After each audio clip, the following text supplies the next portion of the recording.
Las cifras y las estadísticas son vitales en cualquier negocio, puesto que ayudan a tomar determinaciones sobre nuestras empresas. Sin embargo, tras las cifras se esconden realidades sociales y experiencias estéticas que son ineludibles y que son necesarias comprender. Bajo esta perspectiva, Juan Ramón Samper, presidente de Radar Consulting, y María Camargo nos presentan la conferencia Radiografía del Consumidor Colombiano, lado A, una mirada cualitativa del comportamiento del consumidor. Juan Ramón, María, tienen la palabra y bienvenidos.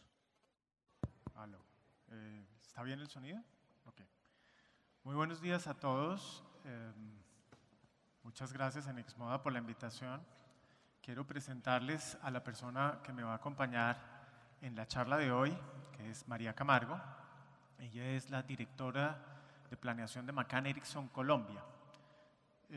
Y decidí invitarla porque vamos a hacer un formato diferente, vamos a hacer un conversatorio cuyo objetivo final es traer al consumidor y tratar de ponerlo aquí. Vamos a tratar de ver el negocio, cualquier negocio, pero en este caso específico el negocio de la moda, desde el punto de vista del consumidor. Un consumidor que es un ser humano, con miedos, con dudas, con ambiciones, con defectos. Muy complejo. Y creo que seremos exitosos si al final de esta conversación, que va a ser un poco informal, logramos que ustedes entiendan que la batalla que tienen todos los días las empresas por ganarse una participación de mercado no sucede ni al interior de la empresa ni en ninguna parte de la cadena productiva, sino en la mente del consumidor, que es quien en últimas toma una decisión y con esa decisión premia o castiga el trabajo que se ha hecho en toda la cadena. Sin más preámbulos, para poner como un cierto contexto de esta conversación, quisiera empezar por definir lo que es moda desde el punto de vista de un consumidor. Evidentemente, la moda es vestir.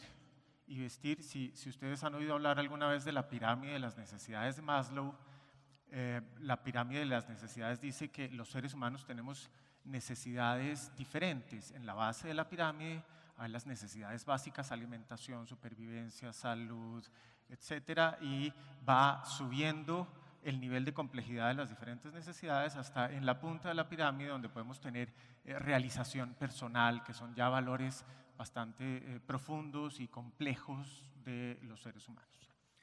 Entonces, la moda se puede situar en cualquiera de esos puntos de la pirámide. Nosotros podemos tener, vestido que satisface la necesidad más básica, o podemos tener moda de alta costura que de alguna u otra manera busca satisfacer la necesidad de autorrealización y autoexpresión del ser humano. Si bien esto es clave para la construcción de marcas, la moda y el vestuario en general ha venido, digamos que en un desarrollo histórico en el mundo, pasando desde lo más básico, desde el cubrirse y tener seguridad, a lo que hoy en día tenemos como el desarrollo de marca.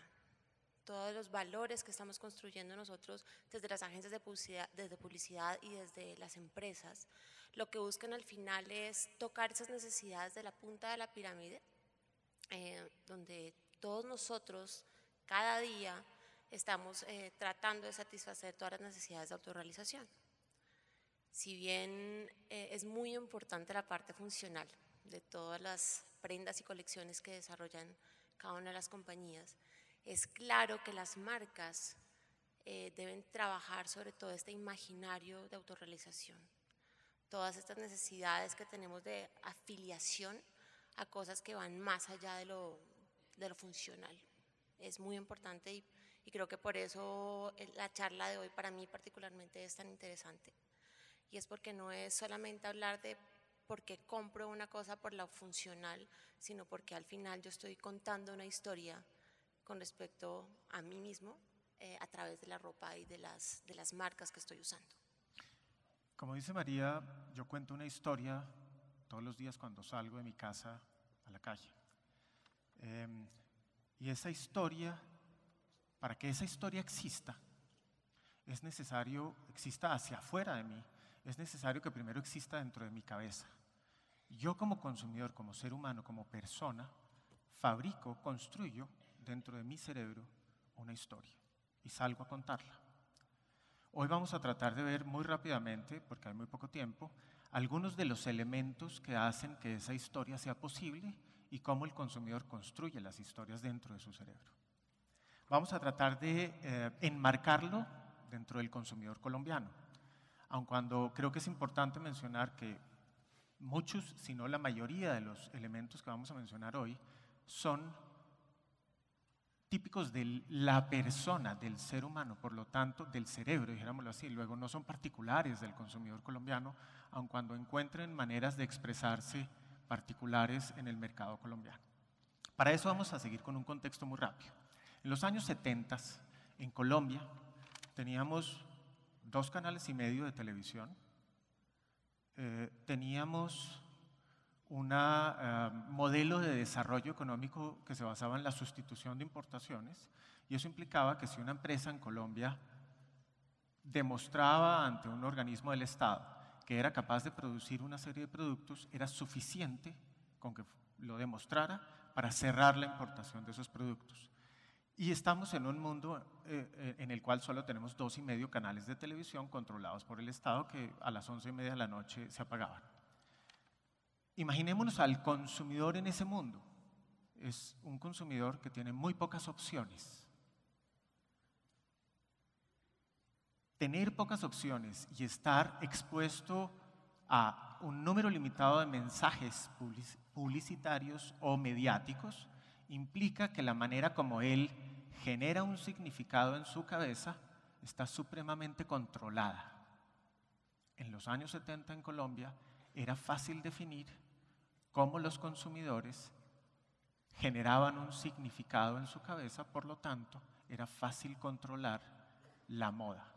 Y hay un tema importante con respecto a la oferta, y es una época en la cual la novedad en las colecciones era muy limitada. Si ustedes piensan en sus padres, probablemente cambiaban de ropa o metían nuevas prendas a su closet una vez al año o 2, y usualmente era por un tema de cumpleaños o Navidad. La relación con la novedad era completamente diferente porque no existía esa oferta que hoy tenemos tan rica.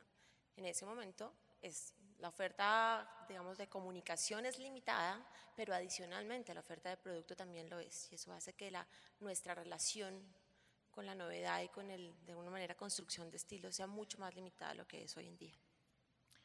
En los 90 empezó la apertura en Colombia.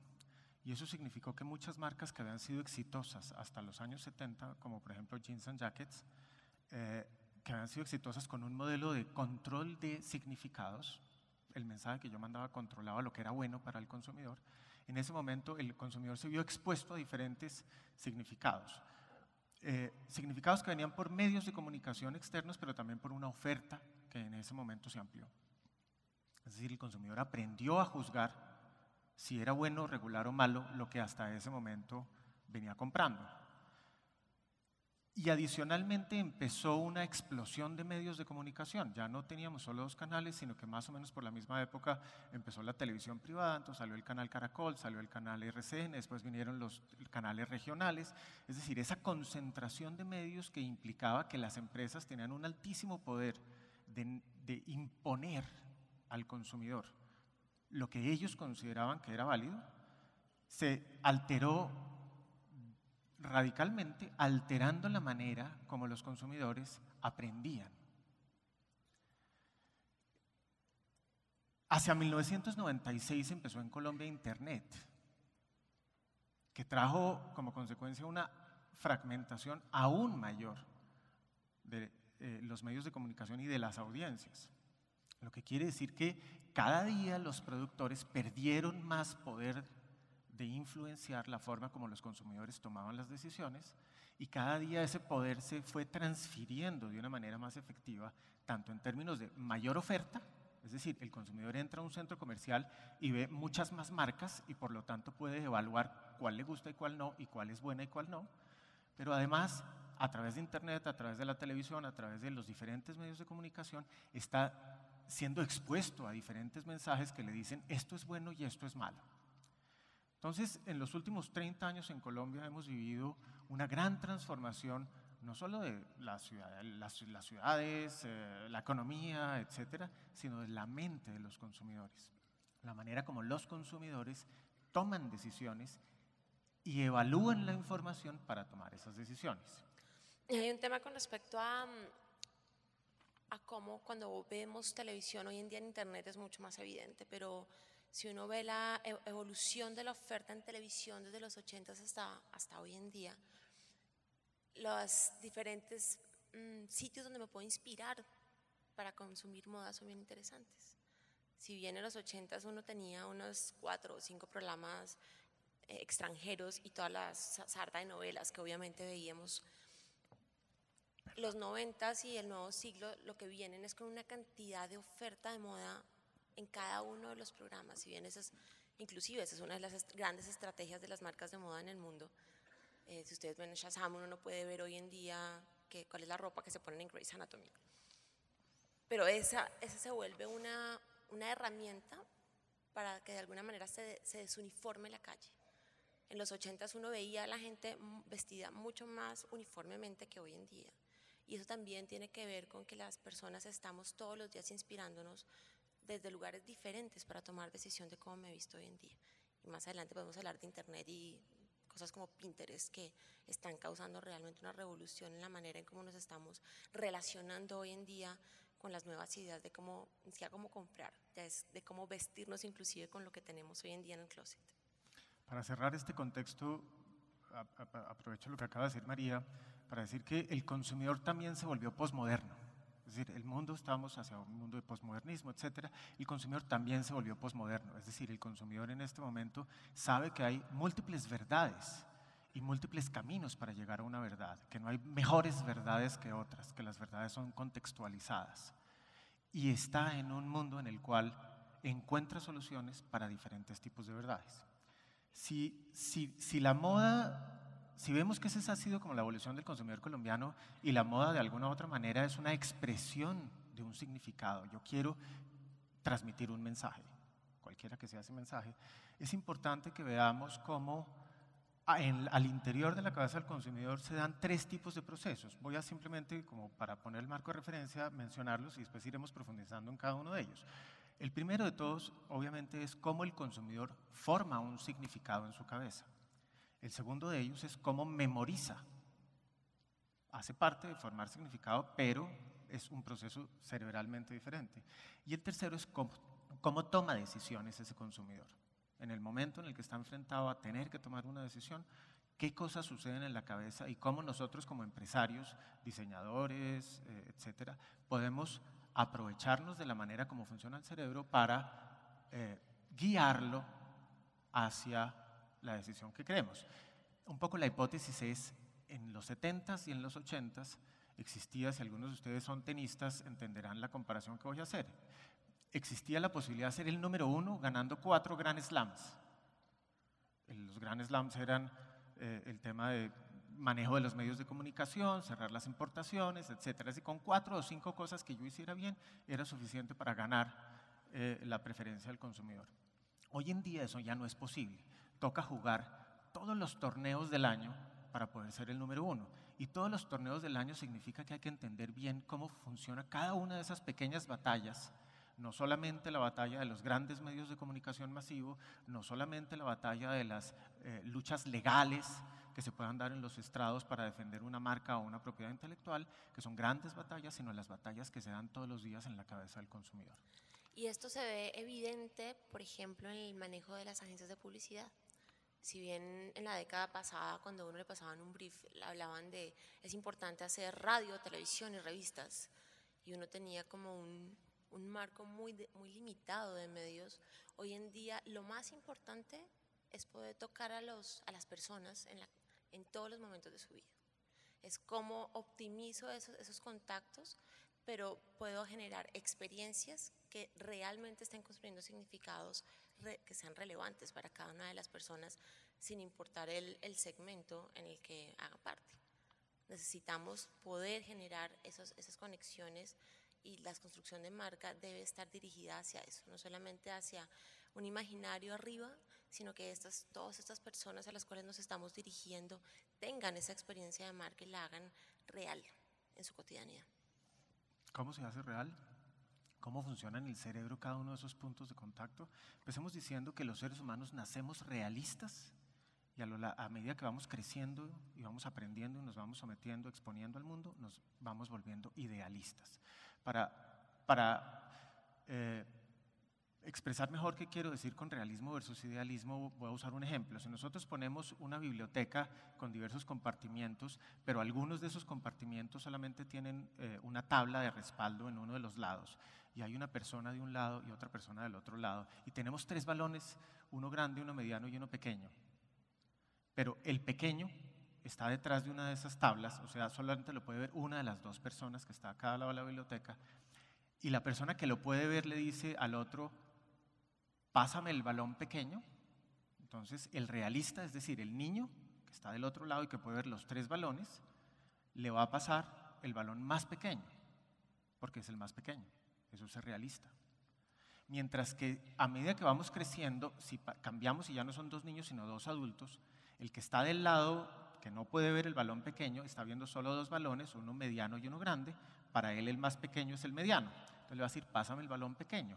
Si del otro lado hay un adulto, esa persona va a ser idealista y lo primero que va a pensar es: ¿qué me quiso decir cuando me pidió el balón pequeño?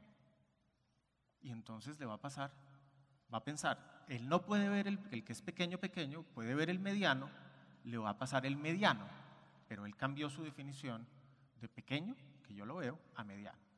Es un ejemplo muy básico de cómo vamos evolucionando nosotros de una estructura muy realista donde las cosas son como son, a una estructura en la cual las cosas son como yo quiero que sean, de alguna manera, como yo interpreto que sean, como yo o los demás. Es decir, el consumidor, cada consumidor tiene derecho a interpretar la realidad de una manera diferente.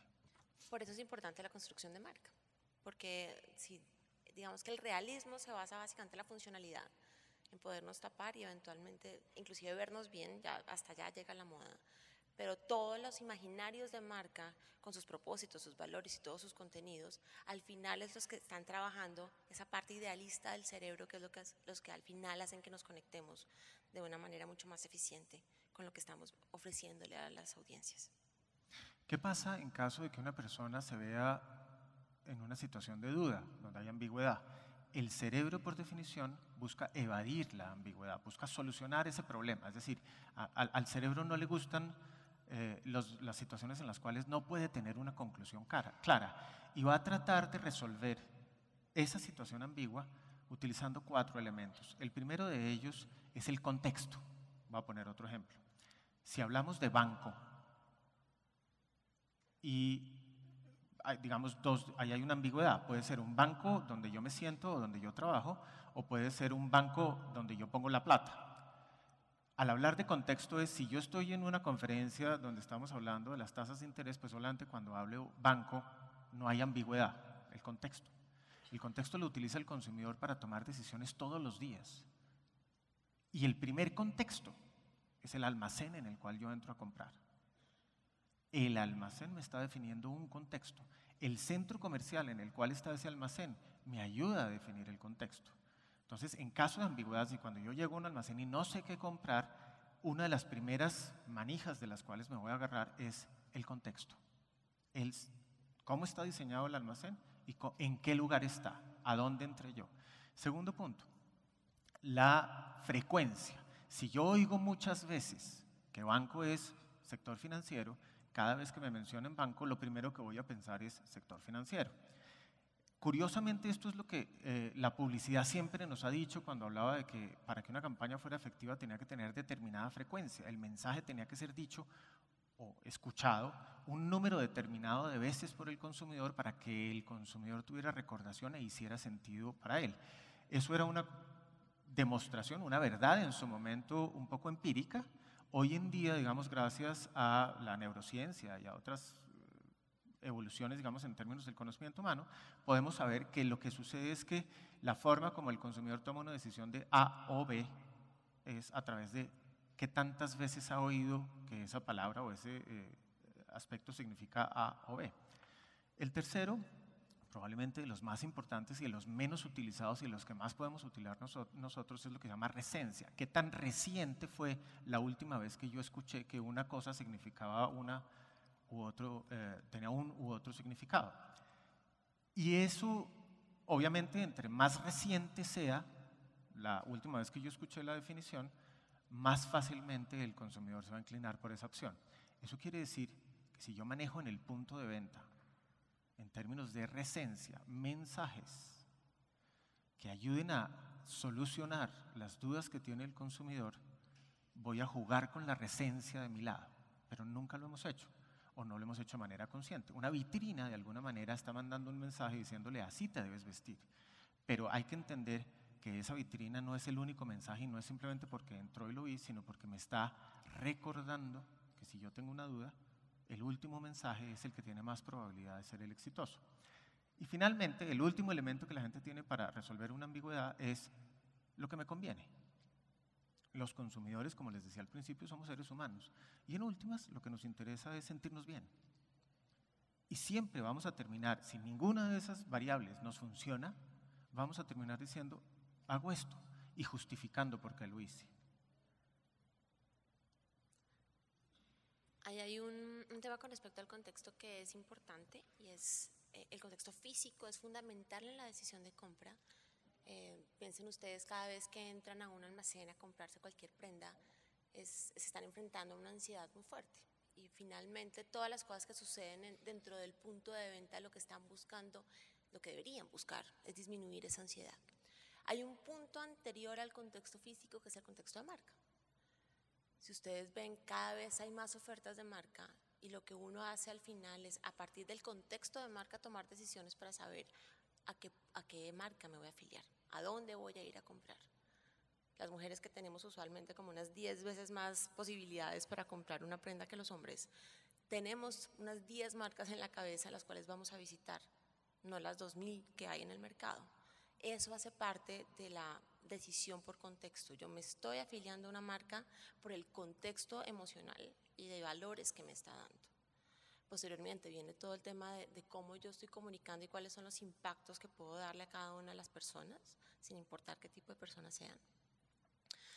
Para posteriormente, esas cosas lo que hacen es disminuir la ansiedad. Yo me estoy afiliando a una marca que me está vendiendo un discurso que es pertinente a lo que yo quiero decir acerca de mí.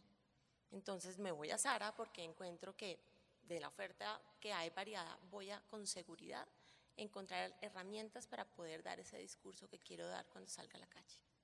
Entonces el contexto tiene como esos dos impactos que son importantes, el físico pero también el conceptual, que es el que hacemos desde comunicación puntualmente. Con lo que dice María, me gustaría ahorita introducir un término nuevo que en inglés es priming, en español se podría traducir como base. Las marcas, digamos, los seres humanos partimos de una base, de un priming, unos mensajes que hemos recibido, y sobre esos mensajes tomamos las decisiones y construimos el resto de nuestros mensajes o significados o formas de tomar la decisión. La marca, el buen trabajo de marca, lo primero que hace y lo que debe hacer de manera más efectiva es generar ese priming. Es hacer que en la cabeza del consumidor ya exista una base sobre la cual el consumidor pueda tomar una decisión en un momento de compra. De alguna manera las marcas ayudan a enseñarle al consumidor a pasar de ese realismo del que hablaba al idealismo. Es un proceso en el cual el consumidor es maleable. Es maleable quiere decir que se le puede enseñar. Eso quiere decir que las marcas pueden enseñarle cómo adjudicar valor en una determinada categoría. Las marcas pueden enseñarle qué es moda. Las marcas pueden enseñarle cómo pasar del realismo, la necesidad básica de estar vestido, protegerme, a una necesidad superior de qué es autorrealización en la forma como me estoy vistiendo. Y del éxito con que las marcas sean capaces de hacer ese proceso va a depender que en el momento de la verdad, que es cuando el consumidor toma una decisión de compra, sea más fácil para él inclinarse por mi marca que por la marca de mi competencia. Porque yo ya le hice el priming, le di como la primera capa. El priming tiene un reto para las marcas y que es lo que hacemos usualmente en las agencias de publicidad, y es entender cuáles son esos conceptos que ya están preconstruidos en la mente de la gente. Les voy a poner un ejemplo sencillo, que además tiene que ver un poco con mi cotidianidad como mamá. Yo voy a comprar ropa para mi hija y lo que quiero es que tenga un estilo particular. Hay poca oferta, pocos diseños, y me encuentro con un almacén que, si bien el precio es asequible, su promesa de valor es diseñado en Francia. A mí no me tuvieron que decir ni que era diseño de vanguardia, a mí no me tuvieron que decir que es innovador, a mí no me tuvieron que decir que es de calidad. Todos tenemos, muchas personas, aquí detrás de la cabeza, un contenido con respecto a lo que significa diseñado en Francia. No tuvieron que sobreprometerme nada, ellos simplemente encontraron una frase que englobaba toda una promesa de valor construida a partir de mi vivencia y de mi vida en general. Cuando las marcas logran tener o encontrar esos disparadores, es cuando es mucho más fácil conectarse con los consumidores. Si saben que para una mujer diseño en Francia es poderoso, no tienen que decir mucho más para engancharse. Ese se vuelve al final la evidencia de toda una promesa de valor de una marca. Eso me trae a la cabeza un tema muy importante. Los seres humanos recordamos solamente lo que está, o sea, si todo lo que nos sucede lo pongo en una curva, una campana de Bell, los seres humanos recordamos solamente lo que está en los extremos, o las experiencias muy positivas o las experiencias muy negativas, pero no recuerdo lo que más probablemente vaya a suceder. Por lo tanto, si una marca se equivoca, con seguridad se van a acordar, pero si una marca es exitosa y logra hacer ese punto que dice María, diseñado en Francia, o en el caso de Apple, diseñado en California, está logrando esa recordación porque se pone en el lado positivo de la curva de Bell. Hay otra característica que tenemos los seres humanos muy parecida al priming, de hecho es como la prima hermana del priming, que es lo que se llama en español anclaje. La forma como nuestro cerebro funciona es tratando de hacer el menor esfuerzo posible. El menor esfuerzo posible significa que cuando a mí me dicen algo, que para mí es cierto, obviamente, tiene características de verdad, me agarro de eso y sobre eso empiezo a tomar mis decisiones. Entonces, por ejemplo, si yo entro a un almacén y el primer precio que veo es descuento 50%, a partir de ese momento me voy a anclar de ese descuento 50% y todas las decisiones que voy a tomar al interior del almacén van a depender, sin que yo lo sepa y sin que el vendedor lo sepa y sin que el gerente de mercadeo del almacén lo sepa, de que me anclé al 50%. Y probablemente todo lo demás me va a parecer muy caro. Así como actúa de manera negativa en el ejemplo que puse, también actúa de manera positiva.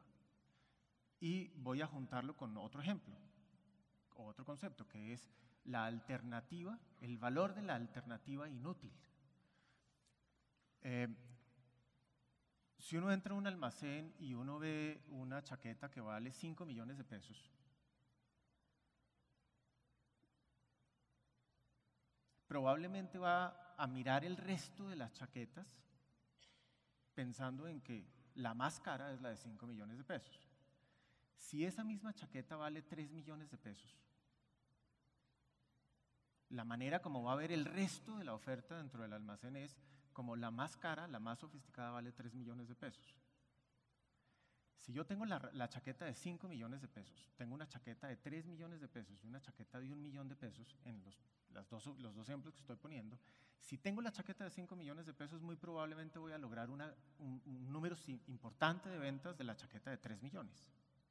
Pero si mi chaqueta es la de 3 millones, seguramente la chaqueta que más se va a vender va a ser la de 1 millón. Entonces, muchas veces uno lo que debe hacer es tener en su punto de venta una chaqueta de 5 millones con muy pocas unidades, sabiendo que no necesariamente el objetivo de esa chaqueta es vender una gran cantidad de productos de 5 millones de pesos, sino el objetivo es anclar a la persona a un nivel alto para subir la venta promedio. Eso se relaciona mucho con un ejemplo que dieron en la charla anterior con respecto a lo atrevido del diseño. Vemos en las vitrinas probablemente prendas que tienen un nivel de diseño muy alto y cuando llego al almacén probablemente yo no compro esa chaqueta o ese vestido, pero lo que me está comunicando al final es que es una marca que tiene unos altos estándares de diseño y así yo me compro una camisa blanca, me voy a sentir satisfecha. Y con respecto al tema de precio, un ejemplo de cómo funciona de manera positiva y una manera negativa el anclaje es si yo llego a un almacén y me dicen que hay hasta 70% de descuento, todo lo que esté por debajo del 70 me parece malo.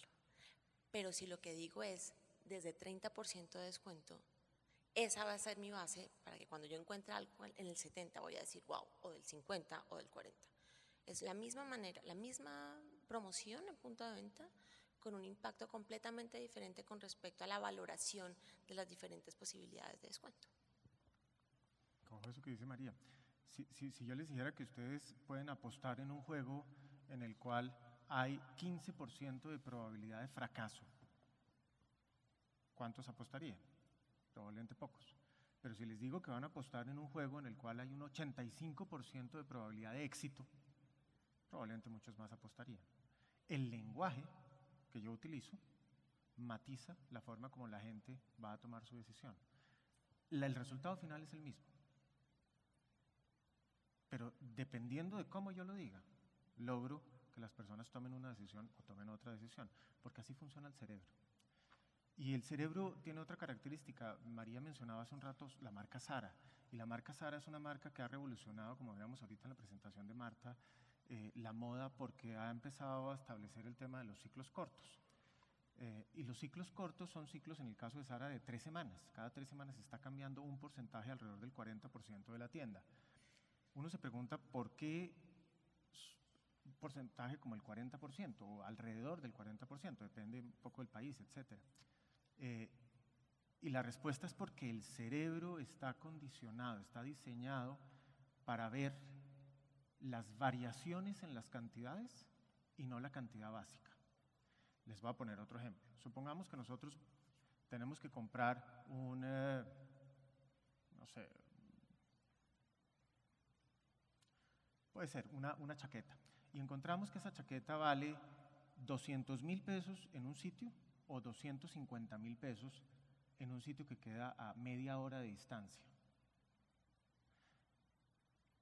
Muchas personas tomarán la decisión de irse al sitio que queda más lejos para ahorrarse esos 50,000 pesos. Si nosotros estamos hablando de un computador que vale 3 millones de pesos, el que queda a media hora de distancia, o 3,050,000 pesos, el que queda cerquita, la mayoría de las personas por los mismos 50,000 pesos no se van a ir a media hora de distancia a ahorrarse 50,000 pesos por el computador. Y sin embargo, el ahorro son los mismos 50,000 pesos, que son la misma comida esa noche en un restaurante o el mismo gasto en gasolina. Porque los seres humanos no estamos diseñados, nuestro cerebro no está diseñado para evaluar cantidades absolutas, sino cantidades relativas. Entonces, por eso, cambiar una porción limitada de la extensión de línea que yo tengo dentro de mi almacén es suficiente para que el consumidor se dé cuenta que cambió y por lo tanto sienta que hay una nueva colección, así el 60% del almacén permanezca relativamente constante. Por eso es que es importante manejar lo que llaman los ciclos cortos. Y por eso también es que es importante manejar los ciclos cortos, no en todo el contenido de la tienda, sino solamente en aquellos que son los que más comunicación van a establecer con el consumidor. Siguiendo con el ejemplo de Sara, lo que está diciendo Juan Ramón se ejemplifica muy bien en las temporadas de descuento. Sara tiene clarísimo que no se puede posicionar como una compañía o una marca de descuentos. Y si ustedes se fijan en el punto de venta, cada vez que hay estas temporadas fantásticas de hasta el 70% de descuento, siempre hay una porción de la tienda que tiene nueva colección. Eso lo que hace es tender a que el consumidor siempre sienta que la marca, uno, está innovando y que siempre me está dando cosas de valor y que no se baja todo el tiempo a manejar promociones, que al final es una cosa que puede atentar contra los valores de marca. Entonces esa es una jugada que es muy inteligente para que aquí también, otra vez aquí atrás en el cerebro, sigamos teniendo esa percepción de alto nivel, y pues porque obviamente cuando ya en temas prácticos, pues ir al punto de venta y encontrar la nueva colección, usualmente lo que el cerebro hace es buscar lo nuevo, porque al final sabe que es en últimas lo mejor, sobre todo en el tema de tendencias. Otro punto importante a tener en cuenta es que cuando nosotros, el consumidor, los seres humanos no estamos, tomamos decisiones con base, digamos, se nos dañó la televisión que tenemos en la casa o queremos cambiar de ropa, y entonces miramos la ropa que tenemos y con base en la ropa que tenemos tomamos la decisión de ir a comprar. Y ahí empiezan a sucederse varios fenómenos, vamos a ir paso a paso. El primero de esos es que cuando yo decido que voy a ir a comprar, probablemente se van a presentar dos momentos en la compra. El primero es un momento difuso, sé que tengo que ir a comprar, sé que tengo que ir a comprar ropa, sé más o menos a dónde quiero ir, pero no tengo claro ni cuánto me voy a gastar ni exactamente qué voy a comprar. Y después voy a un centro comercial, recorro el centro comercial, voy a los 6, 7 o 10 almacenes que más o menos me llaman la atención por el priming que establecieron las marcas, a través de los referentes, a través de usar a Victoria Beckham o lo que sea, me están dando algún significado, hacen que yo me acerque a ese almacén. Y en ese momento empiezo a entender qué hay, qué puedo comprar y cuánto me cuesta. Y entonces el segundo momento de compra es un momento ya clarificado. Hay dos momentos de compra. Dependiendo de en cuál de esos dos momentos yo le haga llegar a ese consumidor mis mensajes, puedo modificar el comportamiento de compra. Voy a poner un ejemplo concreto. Supongamos que yo digo que si por compras superiores a 100,000 pesos obtiene una prenda gratis, o a 200,000, cualquier valor que digamos. Si ese cupón condicionado se lo hago yo llegar al consumidor en el primer momento de compra, muy seguramente voy a lograr que ese personaje diga, ok, voy a gastar 100,000, 200,000 o 300,000, lo que diga ese valor mínimo de ese cupón condicionado. Si ese mismo cupón condicionado se lo hago llegar a la persona después de, yo en ese momento no sé si él ya había tomado la decisión de gastar 500,000 pesos. Y si había tomado la decisión de gastar 500,000 pesos y mi cupón le dice que por compras mínimas de 300,000 obtiene una prenda gratis, lo que voy a lograr es que esa persona ajuste y baje su nivel de compra. Y yo nunca me voy a dar cuenta que perdí 200,000 pesos de venta. De esa manera es mucho más efectivo llegar con cualquier tipo de oferta o cualquier tipo de comunicación condicionada en el primer momento de compra que una vez la persona ya se ha formado, ya ha clarificado qué es lo que quiere comprar. Adicionalmente, en el momento en que esa persona entra a un centro comercial o a un almacén, empieza a comparar. Y empieza a comparar con cosas que no tenía en su casa. Acordémonos que esto nació porque la persona vio en su closet que la ropa ya no le gustaba o que el brillo se le había roto o algo así. Es decir, hubo un motivante que dice, quiero renovar mi ropa o quiero comprar más ropa. Pero esa persona va a llegar y se va a enfrentar a una serie de opciones que están afuera, pero no adentro.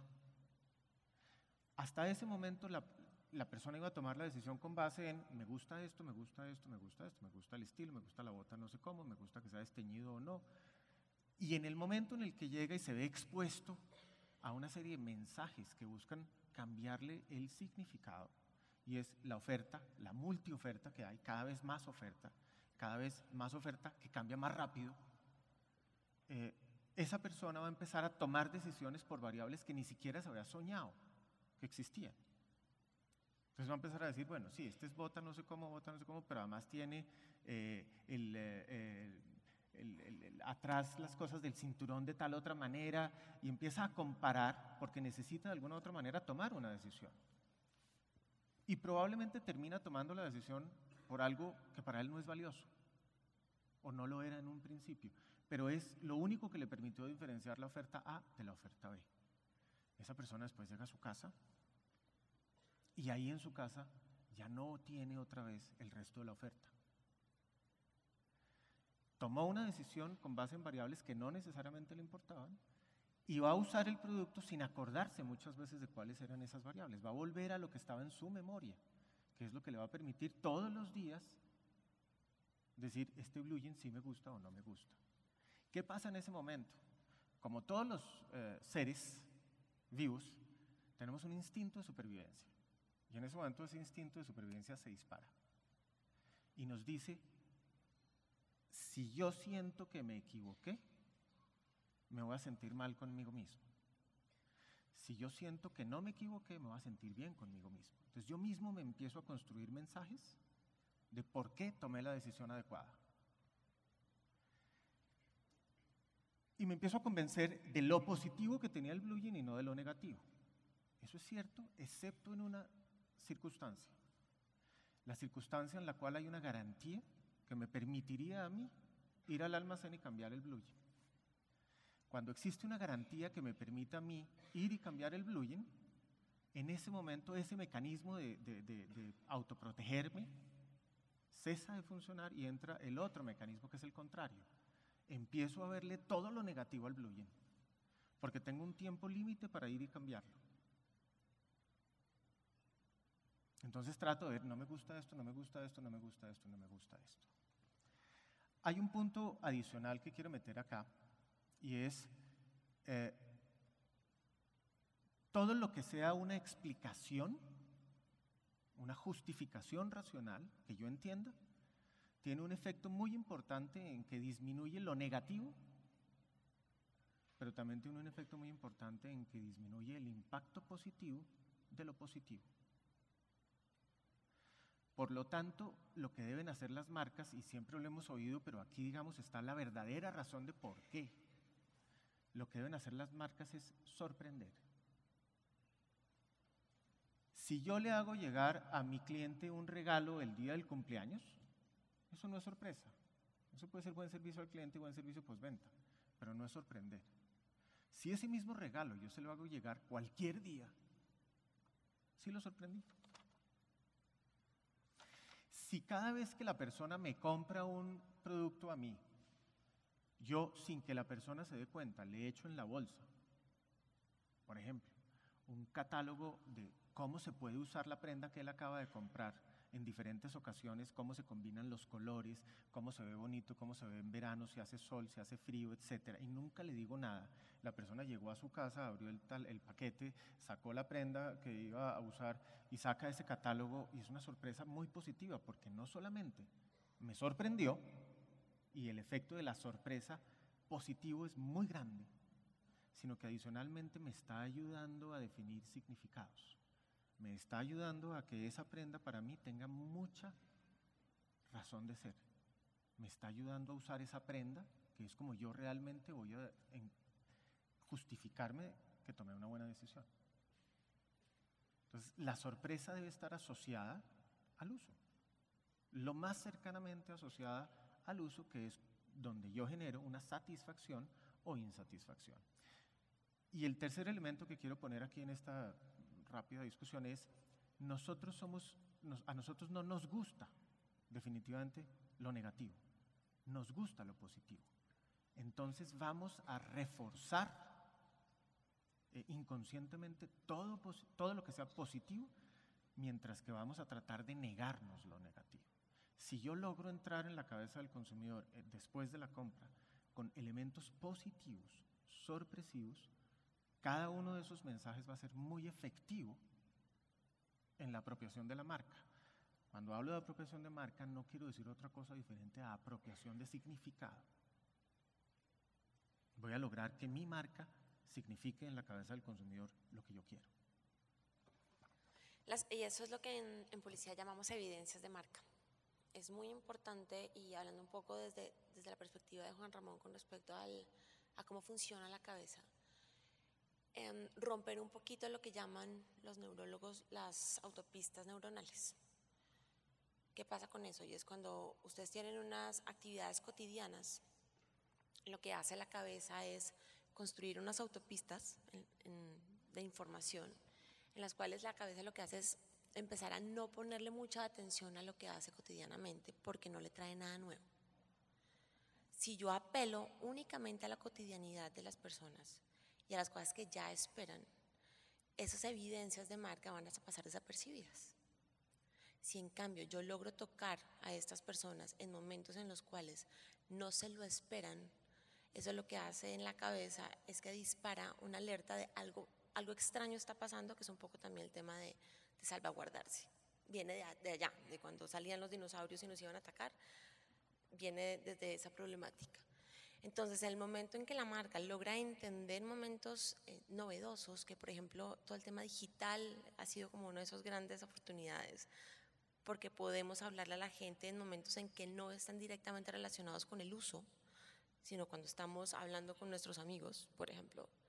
Si yo puedo llegar a impactar a una persona cuando está en Facebook hablando sobre cosas pertinentes a un evento y logro enganchar un tema de atuendo que es pertinente y relevante, pero que no es cotidiano dentro de ese momento, esos impactos van a ser mucho más positivos y mucho más impactantes para la memoria que si lo hiciera solamente en un catálogo de ropa que viene en el periódico, en donde yo ya sé al final lo que voy a buscar y encontrar. La novedad es importante ahí. Tomo dos palabras que acaba de mencionar María, pertinente e importante, y hago, digamos, la definición de qué es pertinente y qué es importante es subjetiva, es individual. Cada día más subjetiva y cada día más individual, y cada día más difícil de influir en qué es pertinente y qué es importante. Y para usarlo, voy a usar un ejemplo bastante actual, que lo hemos discutido con María preparando esta conversación, y es, ¿han oído hablar del caso Snowden? El espía de la Agencia Nacional de Seguridad de Estados Unidos que se ha buscado refugio. Bueno, a mí lo que más me ha llamado la atención del caso Snowden es una noticia que salió tal vez hace 2 o 3 días, en el sentido en que Snowden ha recibido múltiples ofertas, no de asilo, sino de matrimonio. Y yo decía, es un claro ejemplo de cómo una persona venida de no sé dónde, digamos como una disrupción, es decir, el tipo no es ni Beckham, ni McQueen, y en este momento, por una circunstancia mediática, una circunstancia de la vida en general, se está volviendo o se podría volver un referente. Uno podría sacar una moda a Snowden en este momento. Uno podría utilizar a Snowden para sobre eso generar un significado y diferenciarse de todas las demás marcas que lo que quieren es parecerse a David Beckham o a McQueen. Porque Snowden está teniendo un significado social en este momento, está generando un significado social y de alguna manera nos está poniendo sobre el tapete, nos está poniendo en bandeja de oro la posibilidad de, sin mucho esfuerzo, pegarnos a ese significado. Por eso, con respecto a eso, el tema de las tendencias, que sobre todo en esta industria somos tan juiciosos en entenderlas, debemos darnos un paso atrás y no centrarnos solamente en lo que viene en la moda. Entender cuáles son los referentes culturales desde muchas otras perspectivas nos ayuda a entender cuáles son esos significados que está buscando la gente. La afiliación no es solamente con respecto a las marcas. Cuando aparecen personajes como estos, o en su momento toda la corriente de Anonymous, por ejemplo, se genera toda una base de contenido y una estética que logra ser al fin un punto de inspiración tanto para las personas que están buscando elementos para comunicar su mensaje, como los diseñadores para encontrar nuevas propuestas que sean afines a las audiencias. Entonces es una recomendación de cotidianidades. no se queden en la tendencia de moda o en la tendencia de diseño, sino vayan mucho más allá con respecto a las tendencias de significado que están mucho más allá y están alrededor de nuestra cotidianidad todos los días.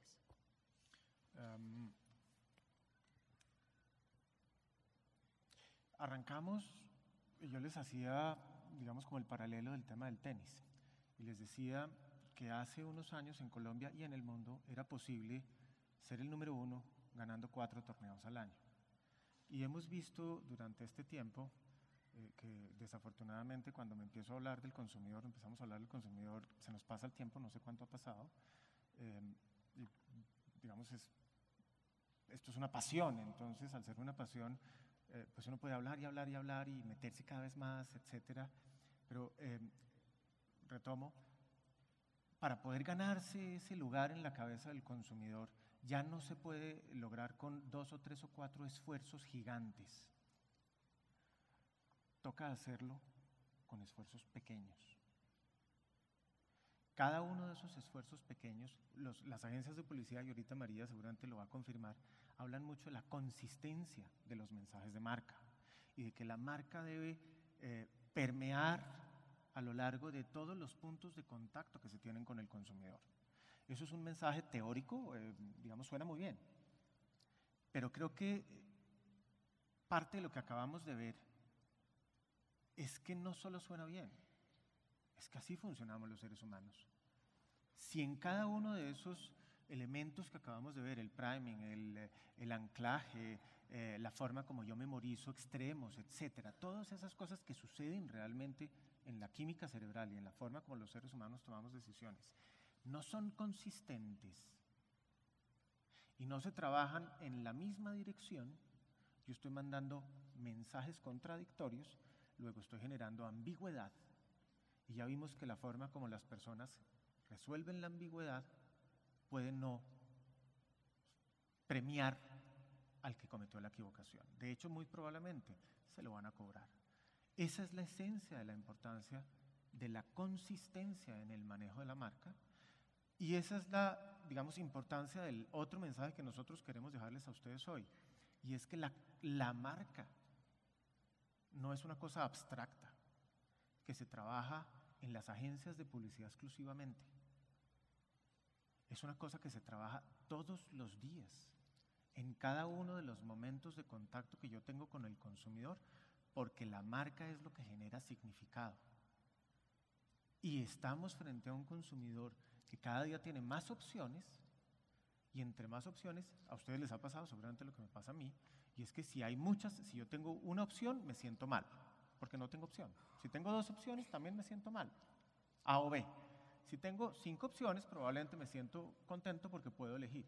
Pero si tengo 500 opciones, no sé qué elegir. Volví al principio. No sé qué hacer. Necesito que las marcas me ayuden. Y necesito que las marcas me ayuden generando un significado y siendo consistentes en ese significado. Marta hablaba en la conferencia anterior de la importancia del vendedor en el punto de venta.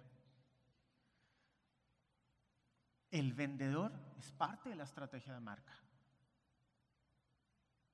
El vendedor tiene un papel importantísimo en la generación de un significado en la cabeza del consumidor, porque es el único en este momento que tiene la posibilidad de hablar de tú a tú con el consumidor, de entender cuáles son sus confusiones, cuáles son sus ambigüedades, qué es lo que él realmente necesita. Todo el trabajo que hizo marketing y que hizo la agencia de publicidad antes lo ha hecho con fuentes secundarias, sesiones de grupo, encuestas, entrevistas en profundidad, tendencias, todo lo que queramos, son información secundaria.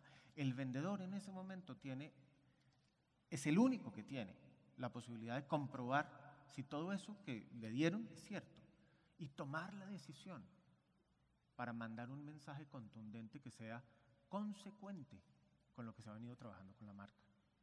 ¿Cuántas empresas de moda han utilizado a su vendedor como un mecanismo de comunicación de la promesa de marca y de generación de significado dentro de la cabeza de cada uno de los clientes que ese vendedor está atendiendo? Algo así como un asesor de moda, como un personal shopper. obviamente centrado en los mensajes que son relevantes para la marca. Si nosotros entendemos que la batalla por la preferencia del consumidor se da en pequeñas batallas que todas van sumando, porque ya no es posible una gran batalla ganarla, vamos a darle a ese vendedor la importancia que tiene, vamos a darle a la vitrina la importancia que tiene. La vitrina no es una manera de mostrar el producto, la vitrina es una manera de contar una historia. Vamos a darle al diseño del punto de venta la importancia que tiene, entendiendo que es un contexto dentro del cual el consumidor toma una decisión de compra. Y vamos a darle al precio y a las estrategias de promoción el valor que tienen, entendiendo que al consumidor le suceden cosas en la cabeza que hacen que un precio mal puesto pueda sacarlo del almacén corriendo. Así como un precio bien puesto, hablábamos de el valor de la opción inútil, un producto bien diseñado con un precio bien puesto puede hacer que esa persona aumente su venta promedio. Al final, todas las acciones que hagamos, tanto fuera como dentro del punto de venta, deben estar enfocadas a llevar a cero la ansiedad del consumidor de equivocarse. Si bien la marca lo que hace es disminuir ese gap en la decisión, en la elección de los lugares a los cuales voy a ir a comprar, toda la estrategia de punto de venta debe llevarlo a disminuir la ansiedad en la elección de la prenda. Por eso la vitrina es importante como un punto de inspiración para ver cómo se me vería, pero el vendedor también se convierte en una herramienta importante para darle seguridad a este comprador de que lo que está adquiriendo está bien. Si presionamos al comprador en el punto de venta, lo único que van a hacer, piénsenlo desde su cotidianidad, es generar que esa ansiedad aumente. Yo debo hacer un acompañamiento juicioso que sea coherente con todo el discurso de marca que estoy haciendo desde afuera del punto de venta. En el momento que tengo una experiencia de marca que es disruptiva al mensaje que he comunicado, lo que voy a hacer es aumentar la ansiedad. Porque estoy llegando a un lugar en donde no voy a tener una experiencia que estaba esperando a partir de todo el imaginario de marca que me construyeron en la comunicación. Por eso la marca debe vivir en cada una de las expresiones de nuestra industria. No se debe quedar en el comercial, no se debe quedar en la cuña, no se debe quedar en el folleto. Debe ser, como decía Juan Ramón, consistente en todo el ciclo de vida de la persona, no del producto, siempre piensen desde el consumidor. Debe ser relevante, por ende debemos conocer muy bien a nuestras audiencias, no desde los segmentos, sino desde la vida. Uno no habla con billeteras, uno habla con personas y debe conocerlas desde ahí. Y debe ser pertinente en el tiempo. Probablemente Snowden es pertinente en este momento de la historia y el señor de Anonymous ya no. Entonces esas tres cosas hacen que una marca normalmente se conecte de manera efectiva y disminuya los niveles de ansiedad que le permitan a una persona tomar una decisión de una manera más tranquila. Yo creo que ya para cerrar a mí me gustaría construir sobre lo que acaba de decir María. La marca no es una promesa vacía. La marca no es un mensaje creativo. La marca no es un cabezazo de unos señores en un tercer piso de un edificio donde hay una agencia de publicidad. La marca es real en la cabeza del consumidor. La marca es el significante, es decir, el vehículo con el cual yo genero un significado en la cabeza del consumidor. Y soy exitoso si eso lo logro hacer de manera tal que genere una diferenciación y que esa diferenciación, de la cual también les hablaba Marta hace poquito, y esa diferenciación sea accionable desde el punto de vista de que dispara aquellos aspectos por los cuales el consumidor me prefiere a mí y no a otro. Si yo genero diferenciación, pero en las cosas que no son relevantes y no son importantes para tomar la decisión, gasté mucha plata en que escojan a la competencia. Yo tengo que generar diferenciación en las cosas que son realmente relevantes para el consumidor en esa categoría de producto. Y además, en aquellas cosas en las cuales yo sí le voy a poder cumplir, porque la marca es una promesa. Y yo no puedo generar una expectativa que después no voy a poder cumplir porque como ya vimos, lo que voy a generar es que los seres humanos tendemos a aumentar de una manera desproporcionada los efectos negativos de nuestras decisiones. La esencia del trabajo es la marca en cada uno de los puntos, todos y cada uno de los puntos que forman parte del proceso de compra del consumidor. Y entender que esa marca no es lo que yo he hecho, sino lo que el consumidor tiene en su cabeza.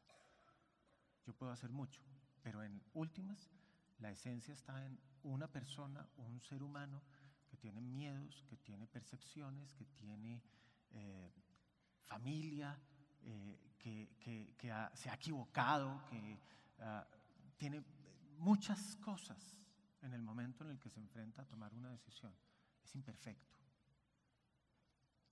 pero la marca le ayuda a inclinarse por una u otra opción.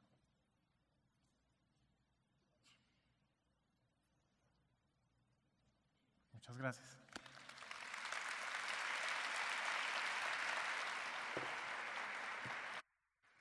Muchas gracias a Juan Ramón y a María por su presentación.